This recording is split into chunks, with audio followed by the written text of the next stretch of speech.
നാളത്തെ ലേലം നമുക്ക് തന്നെ കിട്ടുമെന്ന് എന്താ ഏട്ടാ ഉറപ്പ്?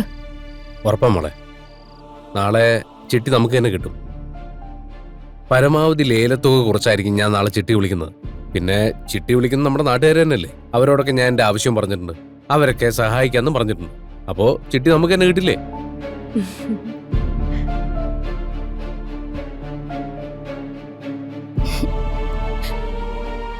എന്താണ് ഇവിടെ ഒരു ചർച്ച? മാമാ വാ. എവിടെ പോയിട്ട് വരുവാണ് രണ്ടുപേരും കൂടെ? ഞങ്ങള് തയ്യക്കാരി ജാനകി രഘുവരൊന്ന് പോയിട്ടുണ്ട്. ഇവിടെ ബ്ലൗസ് എന്തോ അവിടെ തയ്ക്കാൻ കൊടുത്തു. എന്നിട്ട് കിട്ടിയോ? എന്തായടാ ശ്രീധനത്തിന്റെ കാര്യം? നാളത്തെ ലേലത്തിൽ എന്തെങ്കിലും പ്രതീക്ഷ ഉണ്ടോ? അത് നമുക്ക് തന്നെ കിട്ടും. അങ്ങനെയാണെങ്കിൽ ഞാൻ ഒരു ഐഡിയ പറയട്ടെ.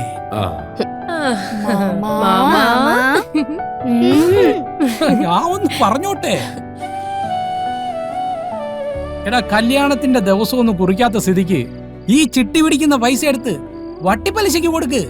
1 മാസമെങ്കിൽ 1 മാസം, 2 മാസമെങ്കിൽ 2 മാസം. പണം പലിശയും ചേർത്ത് കുറെ ഇങ്ങ് കൈ കിട്ടില്ലേ? അതൊന്നും ശരിയാവില്ല. ഈ പണം വാങ്ങുന്നവർ അതും കൊണ്ട് മുങ്ങിയ ആകെ അവതാളത്തിലാവില്ലേ? എന്തിനാ വെറുതെ?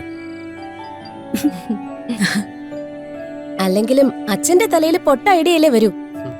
ചിട്ടി പിടിച്ച് കിട്ടുന്ന കാശ് ഗിരിയേട്ടൻ ഭദ്രമായിട്ട് സൂക്ഷിച്ചാ മതി.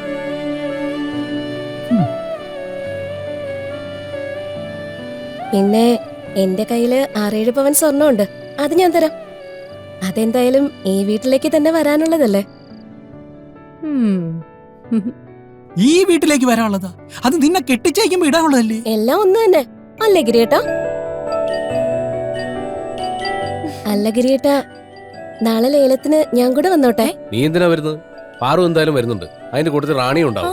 ഞങ്ങള് 3 പേര് മാത്രം മതി. അതെന്താ ഞാൻ കൂടെ വന്നാല്?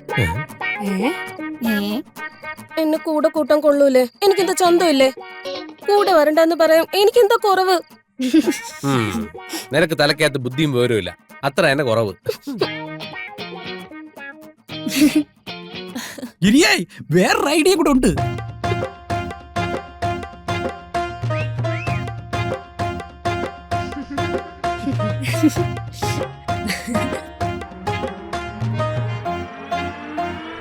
അപ്പോ നാളെയാണ് ചിട്ടിയുടെ ലേലം. നാളെ കൃത്യം 10 മണിക്ക് തന്നെ ലേലം തുടങ്ങും. എങ്കിലേ പത്മനാഭൻ വിചാരിച്ചെടുത്തേ കാര്യങ്ങളെത്തൂ. ഈ കല്യാണം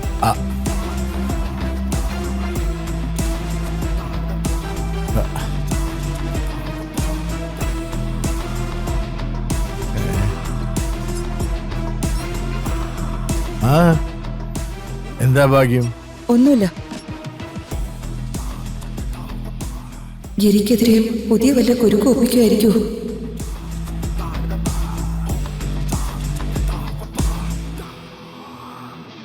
അപ്പൊ ഞാൻ പറഞ്ഞു വന്നത് പുറത്തിറങ്ങി നടക്കാൻ വയ്യ. മനുഷ്യന്റെ തൊലി ഉരിഞ്ഞു പോവാ. എന്ത് പറ്റി നകലും കുഞ്ഞ്? ഒരുമാതിരിയുള്ള ചോദ്യം ചോദിക്കരുത്. എന്താ കാര്യം തനിക്ക് അറിഞ്ഞൂടോ? പാറുക്കുഞ്ഞിന്റെ അതന്നെ, അവളുടെ ഒരു ഫസ്റ്റ് എയ്ഡ് ചികിത്സ. അതിന്റെ രംഗങ്ങൾക്ക് ഇപ്പൊ മൊബൈലിലൂടെ പറന്ന് കളിക്കുവാ. അത് കാണാത്തവരായിട്ട് ഈ കരുനീലിക്കാവിലെ ഇനി ആരും ഉണ്ടാവില്ല. കണ്ടവരൊക്കെ ഓരോന്ന് പറഞ്ഞ് ചിരിക്കുക. അപ്പൊ പിന്നെ നാണം കെട്ടെന്റെ തൊലി പൊളിയൂലേ?